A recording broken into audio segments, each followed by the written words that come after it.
Good morning, friends, and welcome to Take Two for this Thursday, the 10th of January, 2019. I'm Jeannie, and it's actually Take Two on the road. I'm in the passenger seat of the car with Michael. We're just coming back from an appointment that he had this morning, and I thought, well, you know, time is getting away from me. I don't think I want to wait until I get somewhere where else I could do this, so I thought I would just do it right now.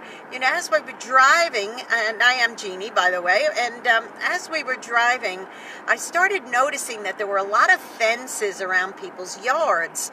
A lot of tall fences, some wire, some wooden, some were just hedges. But there are a lot of people who keep these fences around their properties as boundaries. You know, it's very interesting because years and years ago, when Michael was in his wild and woolly hippie days, there were communes that sprung up all around the United States and Europe and other places. And on these, in these communes, different people would live there in groups. You know, there was some Christian communities, and there was some, you know, just different ones, agricultural communities, and just, you know, these kind of hippie communes. And one time, Michael got invited to go to one, and it was kind of a strange group of people, but he said that the one thing that really struck him was there was this giant tall fence around the entire property, and he said to the man who was giving him the little tour, he said, "Tell me, is that fence there to keep people in or keep people out?" So fences are often built, you know, for the purpose of, you know, keeping your property safe. You know, in days of old and centuries past, there were moats around properties with you know, deep moats, and you had to have a special gate go down to cross through, because that moat might have had alligators in it or something else, or just deep waters. You couldn't get across it to get to the castle because it was being protected, and that was the boundary line that was set around it.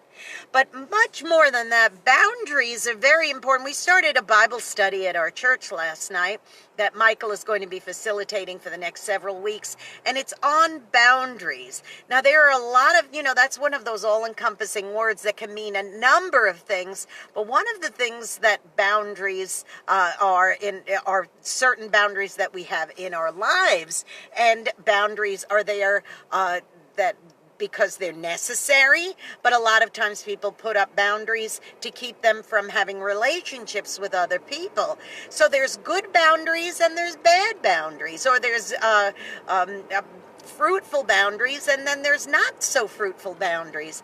I think it's important. What we touched on last night was the boundaries where people are taken advantage of by other people. They can't say no when people are constantly pulling at them to do stuff, and they don't set up boundaries. They just go ahead and let people walk all over them, and they don't want to offend, so they go ahead and take places on multiple committees and responsibilities.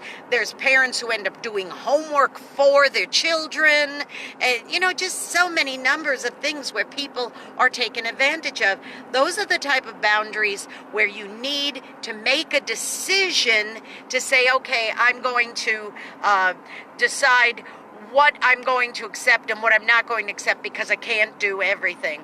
But as we go on with this study at Dothan Vineyard Church, as we're going to carry on with this, we're going to explore where we sometimes put up boundaries, put up moats and fences around us, because we don't want to let people into our lives, and we want to keep everything to ourselves, and we don't want to share. And that's where it's not such a healthy boundary. So stick with me, boys and girls. I'm going to be touching on this as time goes on, and explore a little more about it. But in the meanwhile, if you're ever free on a Wednesday night and you're local here in Dothan, Alabama, and you want, or anywhere in the Wiregrass area, and you want to come, we're at 6 o'clock, and it's just a 1-hour Bible study, so come on down, and I think you would enjoy it.